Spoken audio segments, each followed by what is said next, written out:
நாட்களில் இந்த மாதத்துக்குரிய வாக்குத்தத்தத்தை ஸ்தோத்திரம் நமக்கு அநேகர் அறிந்திருக்கிறோம். வாக்குத்தத்தம் என்ன என்று கேட்பவர்களும் உண்டு. 1ஆம் தேதி 1வது ஃபஸ்ட்டு ஆராதனையில் போய் தெரிந்து கொள்ளலாம் என்று நினைக்கிறவர்களும் உண்டு.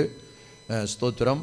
என்னவானாலும் கர்த்தர் நம்மோடு கூட இருந்து நம்மை நடத்துவாராக. உரலிலே சொல் மல்லேலூயா. நாளுக்குரிய வாக்குத்தத்த வசனம் இந்த மாதத்திலே வெளிப்படுத்தின விசேஷம் 1வது அதிகாரத்திலே 17வது வசனத்தை நாம் வாசிப்போம்.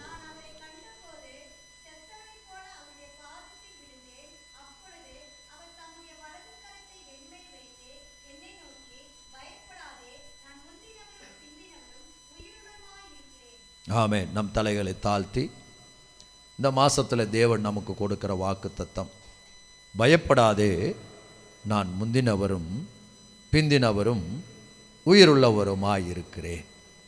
நல்ல ஆண்டவரே, இந்த மாதத்தில் நீர் கொடுத்த இந்த நல்ல வாக்குத்தத்தத்துக்காய் நன்றி. இந்த வசனத்தை நாங்கள் தியானிக்க இருக்கிறோம். இந்த வசனம் மூலமாக நீர் இடைப்படுவீராக. வியாக்கியானங்கள் எங்களுடையதல்ல, கர்த்தருடைய வியாக்கியானங்கள் கடந்து வர நாங்கள் ஜெபம் பண்ணுறோம். கர்த்தாவே, தேவன் அற்புதங்களை செய்யும், எங்களோட பேசும், நடத்தும். இயேசுவின் நாமத்தில் பிதாவே, ஆமேன். ஒரு அல்லேலூயா சொல்லும். அல்லேலூயா. ஸ்தோத்திரம். கர்த்தருடைய பரிசுத்த நாமத்துக்கு மகிமை உண்டாவதாக. இந்த 7வது மாதத்திலே தேவன் நமக்கு கொடுக்கிற வாக்குத்தத்தம், ஸ்தோத்திரம், வெளிப்படுத்தின விசேஷத்திலே 1வது அதிகாரத்திலே 17வது வசனம், பயப்படாதே, நான் முந்தினவரும் பிந்தினவரும் உயிருள்ளவருமாய் இருக்கிறேன். ஒரு அல்லேலூயா சொல்லுங்களேன். கர்த்தர் நமக்கு இந்த மாதத்தில் கொடுத்த இந்த நல்ல வாக்குத்தத்தத்துக்காய் நம் கரங்களை தட்டி கர்த்தரை மகிமைப்படுத்துவோம். பயப்படாதே, நான் முந்தினவரும் பிந்தினவரும் உயிருள்ளவருமாய் இருக்கிறேன். ஆமேன், ஆமேன். Praise the lord. அல்லேலூயா. ஸ்தோத்திரம். நம்ம ஒவ்வொரு மாதமும் வாக்குத்தத்தத்தை பார்க்காம சொல்லி பழகணும். சரிங்களா? நாங்கள் ஒவ்வொரு நாளும் அதிகாலையில் ஜெபம் பண்ணும்போது சபைக்கு கொடுத்த வாக்கு தத்தத்திலிருந்து மாதம் கொடுக்குற வாக்கு தத்தத்தை பார்க்காம சொல்லுவோம். 7 மாத வாக்கு தத்தத்தையும் பார்க்காம சொல்லுவோம். சரிங்களா? நீங்கள் ட்ரை பண்ணுறீங்களா? இந்த போன மாதம் வாக்கு கொடுத்த வாக்கு தத்தம் இந்த மாதம் தெரியாது இல்லையா? ஞாபகம் இருக்கா? எத்தனை பேருக்கு ஞாபகம் இருக்கு? சோர்ந்து போகிறனுக்கு அவர் பலன் கொடுத்து சத்துவம் இல்லாதவனுக்கு அவர் சத்துவத்தை பெருக பண்ணுகிறார். அப்போது நமக்கு கொடுக்குற வாக்கு தத்தங்களை நாம் நினைவில் வைத்து ஜெபம் பண்ண வேண்டும். நான் இந்த மாதத்துக்கு வாக்கு தத்தம் நான் ஜெபித்தேன். ஆண்டவர் ஃபஸ்ட்டு சொன்னார், பயப்படாதேன்னாரு. பயப்படாதேன்னு சொன்னார். அப்போது நான் என்ன பண்ணேன், நம்ம சர்ச்சில் பயப்படாதேன்னு ஒரு வசனம் இருக்குது. நீ பயப்படாதே, நான் உனக்கு கேடகமும் மகா பெரிய பலனுமாய் இருக்கிறேன். ஆனால் அதில் நீ பயப்படாதேன்னு வருது. அப்போது பயப்படாதே ஓகே, ஆனால் இன்னொரு வார்த்தை சொன்னார், நான் உயிருள்ளவராக இருக்கிறேன்னாரு. சரிங்களா? 2 வார்த்தை சொன்னார். பயப்படாதே, நான் உயிருள்ளவராக இருக்கிறேன் அப்படின்னாரு. அப்போது நான் நினச்சேன், இதோ நான் மரித்தேன், ஆனாலும் சதா காலங்களிலும் உயிரோடு இருக்கிறேன். அப்போது 2 வசனம் கொடுக்கணும். நீ பயப்படாதே, நான் உனக்கு கேடகமும் மகா பெரிய பலனுமாய் இருக்கிறேன். அப்புறம் இதோ மரித்தேன், ஆனாலும் சதா காலங்கள். அப்போது ஆனால் 2மே வரணும். பயப்படாதேவும் வரணும், உயிரோடு இருக்கிறதையும் வரணும். அப்படின்ட்டு நான் உட்காந்து அப்படியே யோசிச்சுட்டே இருந்தேன். சரி, இதோ மரித்தேன் ஆனாலும் சதா காலங்களிலும் உயிரோடு இருக்கிறேன் அப்படிங்கிறதுக்கு முன்னாடி ஏதோ பயப்படாதேன்னு வருதா? என்ன பாஸ்டர் இத்தனை வருஷம் பைபிள் படிக்கிறீங்க, பைபிள் நீங்கள் ஒவ்வொரு நாள் படித்தாலும் உங்களுக்கு பைபிள் புதுசாக இருக்கும். அல்லேலூயா சொல்லுங்களேன். பைபிள் எத்தனை காலம் படித்தாலும் பைபிள் புதுசாக தான் இருக்கும். பைபிள் ஒரு பொக்கிஷம். பைபிளை நாம் கற்றுக்கொண்டது பெருசுன்னு என்ன செய்ய முடியாதுங்க, சொல்ல முடியாது. அப்போது டக்குன்னு பார்த்தா 18வது வசனம் தான் அது இல்லைங்களா? வெளிப்படுத்தின விசேஷம் 1வது அதிகாரம் 18வது வசனம் தான். இதோ நாளும் சதா உயிரோடு இருக்கிறேன் அப்படின்னு. அதுக்கு முன்னாடி ஏதோ கர்த்தர் சொல்லிக்கிறாருன்னு பார்த்தா 17வது வசனத்தை வாசிங்க.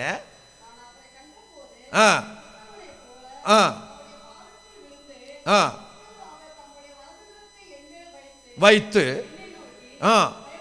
பயப்படாதே, நான் முந்தினவரும் பிந்தினவரும். அப்போ பயப்படாதேனும் வந்துருச்சு, உயிருள்ளவருமாய் இருக்கிறேன். உயிரோடு இருக்கிறேன் அல்ல, உயிர் உள்ளவருமாய் இருக்கிறேன் அப்படின்னு வசனம் வந்துருச்சு. அப்போ கர்த்தர் வார்த்தையை உறுதிப்படுத்துகிறார். அதனால தேவன் இந்த மாதத்தில் நமக்கு வாக்குத்தத்தம் தருகிறார். ஒரு அலையிலே சொல்லுங்களேன், ஸ்தோத்திரம். நாம் சொல்லுவோமா? பயப்படாதே, நான் உயிருள்ளவருமாய் இருக்கிறேன். அல்லேலூயா, அல்லேலூயா. கர்த்தர் நம்மோடு கூட இடைப்படுவாராக. சரிங்களா? நம்மோடு பேசுவாராக. நமக்கு நேரங்கள் குறைவாய் இருக்கிறதுனால நாம் வேகமாய் இந்த வசனங்களை பார்த்து சரியாக 12 மணிக்கு நாம் திருவிருந்தோடு என்ன செய்வோம்? முடிப்போம். கர்த்தர் நம்மை ஆசீர்வதிப்பார். சரிங்களா? அப்போ இன்றைக்கு கூட இந்த வசனத்தை, பயப்படாதே, நான் முந்தினவரும் பிந்தினவரும் உயிருள்ளவருமாய் இருக்கிறேன், என்ன எந்த அதிகாரத்தில் இருக்குதுங்க? முழுசா சொல்லுங்களேன். வெளிப்படுத்தல் விசேஷம். நிறைய பேர் என்ன தெரியுவாங்க சொல்லுவாங்க? வெளிப்படுத்தல் சுவிசேஷம். சரிங்களா? நிறைய ஊழியக்காரர்களே சொல்லுவாங்க வெளிப்படுத்தின சுவிசேஷம். சுவிசேஷம் 4 மட்டும்தான். மத்தேயு, மார்க்கு, லூக்கா, யோவான். இந்த 4 தான் சுவிசேஷம். வெளிப்படுத்தின சுவிசேஷம் அல்ல, விசேஷம். சரிங்களா? ஆண்டவர் அருமையான யோவானுக்கு தரிசனமாய் காண்பித்ததான விசேஷங்களை தான் வெளிப்படுத்தின விசேஷம். ஒரு அல்லேலூயா சொல்லுங்களேன். அல்லேலூயா, ஸ்தோத்திரம். யோவான் 1வது அதிகாரம் 1வது வசனத்தை வாசிங்க.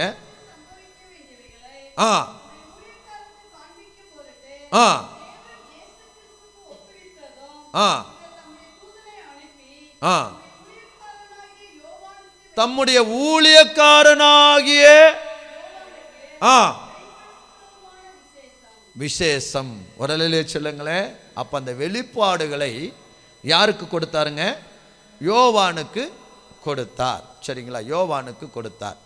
அப்போ இந்த யோவான் யார்? சரிங்களா? யோவானுக்கு கொடுத்தார். அப்போ இந்த யோவான் யார் அப்படின்னா, யோவான்னா என்ன அர்த்தம்? சரிங்களா? அப்போ நாம் வசனங்களை பார்க்கும் பொழுது கர்த்தராகிய இயேசு கிறிஸ்து யோவானோடு பேசுகிறார். பயப்படாதே, நான் முந்தினவரும் பிந்தினவரும் உயிருள்ளவருமாய் இருக்கிறேன் என்று சொல்லி ஆண்டவராகிய இயேசு கிறிஸ்து இந்த யோவானோடு பேசுகிறார். இப்போ இந்த யோவான் யார் அப்படின்னு கேட்டிங்கன்னா, 12 சீசர்களில் ஒருவன் தான் இந்த யோவான். 12 சீசர்களில் ஒருவன் யோவான். சரிங்களா? அடுத்தது யோவான்னா என்ன அர்த்தம்னா, தேவன் கருணை உள்ளவர் அப்படின்னு அர்த்தம். தேவன் என்ன உள்ளவருங்க? கருணை உள்ளவர் என்று அர்த்தம். சரிங்களா? தேவன் கருணை உள்ளவர். God is gracious. God is gracious. தேவன் கருணை உள்ளவர். ஆமென். கருணை உள்ளவராய் இருக்கிறனால தான் நானும் பலிபீடத்தில் நிற்கிறேன், நீங்களும் கீழே சர்ச்சில் நிற்கிறீங்க. ஒரு அல்லேலூயா சொல்லுங்களேன். கருணை இல்லாதவராய் இருந்தால், சரிங்களா, பழைய ஏற்பாட்டு காலத்தை நினைச்சு பாருங்களேன். ஆசரிப்பு கூடாரத்தில் பாவத்தோடு உள்ள ஒருத்தன் போனா அவனை அடிச்சு கர்த்தர் கொன்றுவார். அந்த ஆசாரியனுடைய வஸ்திரத்தில் மணிகள் மாட்டியிருப்பாங்க. எதுக்கு தெரியுங்களா?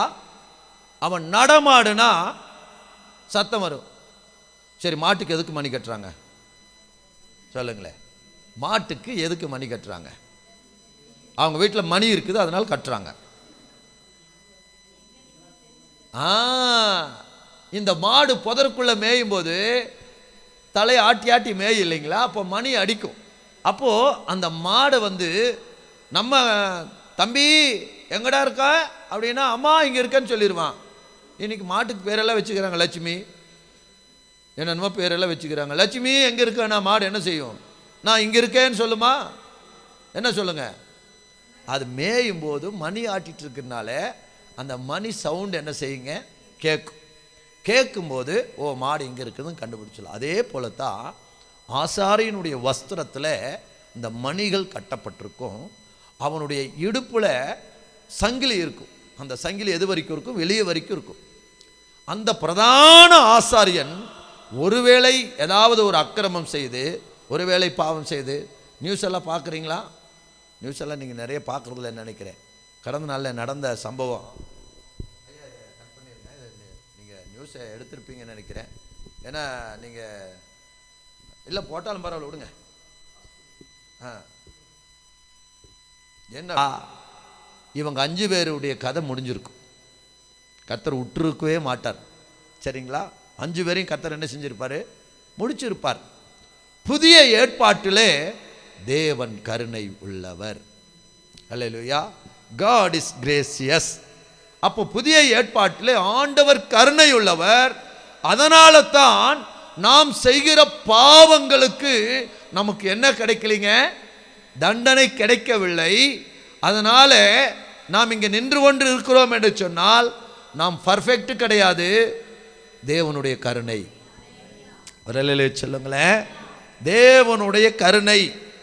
கருணை நம்மேல வைத்ததுனால நமக்கு என்ன கிடைக்கலைங்க? தண்டனை கிடைக்கவில்லை. ஒரு சொல்லுங்களேன். அப்போ யோவான்னா என்ன அர்த்தங்க? தேவன் கருணை உள்ளவர் என்று அர்த்தம். சரிங்களா? இப்போ யோவான் சுவிசேஷங்களின் புஸ்தகம் 21வது அதிகாரத்தில் 20லிருந்து 24 வரை வாசிங்க. டைம் முடிஞ்சது. யோவான் 21வது அதிகாரத்தில் ஆ ஆ ஆ ஆ ஆ ஆ வாசிங்க. ஆ ஆ ம் ஆ ஆ ஆ ஆ ஆ ஆ ஆ ஆ ஆ உனக்கு என்ன வென்று சொன்னான்? ஆ ஆ ஆ எழுதினவன் மெய்யென்று அறிந்திருக்கிறோம். இயேசுவனுடைய மார்பிலே சார்ந்து கொண்டிருந்த ஒரு சீசன் இருந்தான். அவன் யார்? அவன்கிட்ட இயேசு எப்படி இருந்தாரா? அன்பாய் இருந்தாராம். என்னவா இருந்தாரா? அன்பாய் இருந்தாராம். சரிங்களா? அன்பாய் இருந்த சீசன் தான் இந்த யோவான். அப்போ இதை தான் அவன் சாட்சியாக எழுதினான்னு பார்த்தோம் இல்லைங்களா?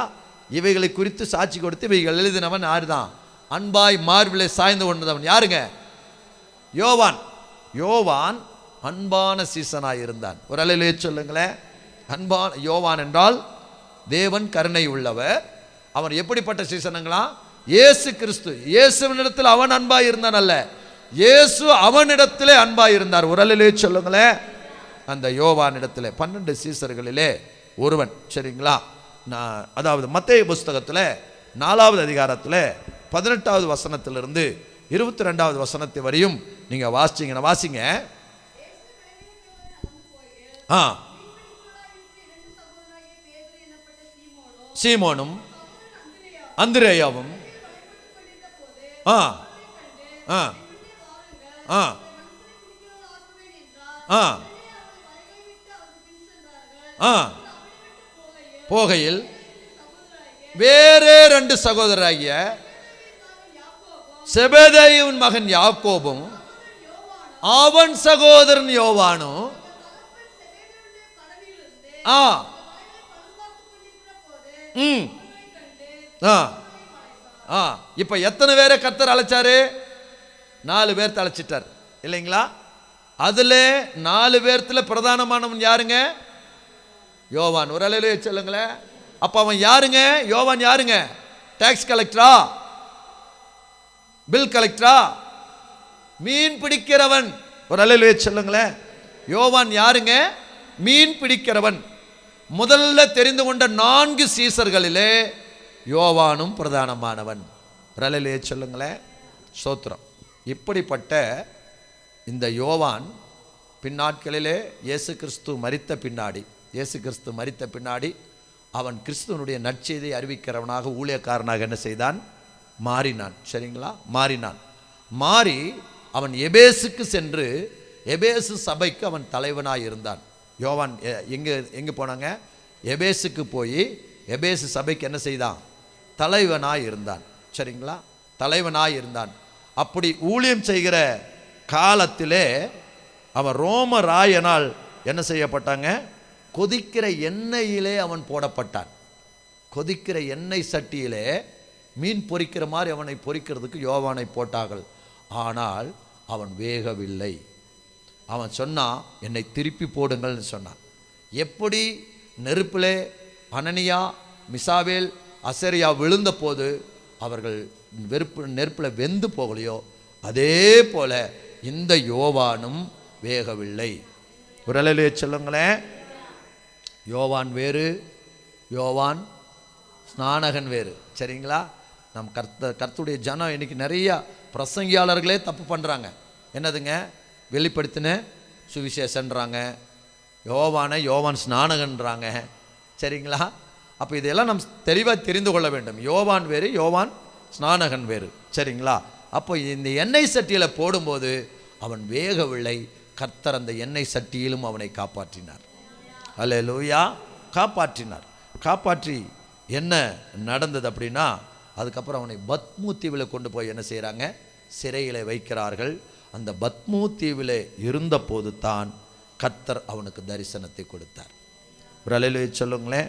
தரிசனத்தை கொடுத்த பின்னாடி திராசான், ரோமராயன் திராசான் அரசாண்ட நாட்களிலே 100 வயதில் அவன் மரித்தான். யோவான் எத்தனை வயசில் மரித்தாங்க?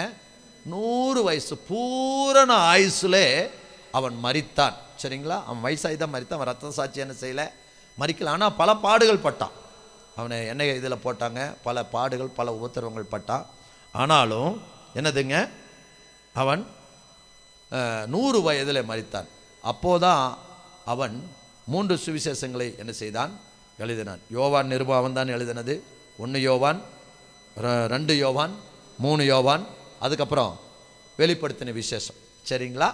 அப்போ யோவான் சுவிசேஷ புஸ்தகம், 1 யோவான், 2 யோவான், 3 யோவான், அடுத்தது வெளிப்படுத்தின விசேஷம். இந்த இத்தனை புஸ்தகங்களை அவன் எழுதினான். அவன் பாருங்க, அவன் சபையிலே அவன் போதித்தது என்னவென்றால், நீங்கள் எல்லாரிடத்திலும் அன்பாயிருங்கள். அல்லேலூயா! யோவான் அவனுடைய சபையிலே போதித்ததெல்லாம் எல்லாரிடத்திலும் அன்பாயிருங்கள். ஏன் தெரியுமா? இயேசு கிறிஸ்து அவனிடத்தில் அன்பாயிருந்தார். ஒரு அல்லேலூயா சொல்லுங்களேன். உங்களிடத்திலும் என்னிடத்திலும் இயேசு கிறிஸ்து அன்பாயிருக்கிறார். நாம் இன்றைக்கும் கூட ரட்சிக்கப்பட்டும் கூட இத்தனை காலங்களாயும் ஆண்டவருக்கு விரோதமாய் ஒரு சில காரியங்களை பண்றோம். ஆனாலும் ஆண்டவர் அன்பாயிருக்கிறார். ஒரு அல்லேலூயா சொல்லுங்களேன். அல்லேலூயா! அப்போ ஆண்டவர் நம்மளை என்ன செய்யலை? தண்டிக்கலை. ஆண்டவர் நம்ம மேலே என்ன செய்கிறாரு? அன்பாக இருக்கிறார். ஆனால் நம்ம அடுத்தவங்களை தண்டிக்கிறோம் இல்லைங்களா? ஆண்டவர் நம்மளை தண்டிக்கலை, ஆனால் நம்ம அடுத்தவங்களை நம்ம என்ன செய்கிறோம்? தண்டிக்கிறோம். சரிங்களா? ஆனால் இந்த அந்த அவன் வைத்திருந்த எல்லா சபையிலும் அவன் போதித்தது அன்பு. அல்லேலூயா! அவனுடைய நிருபங்கள் எல்லாம் நீங்கள் படித்து பாருங்க.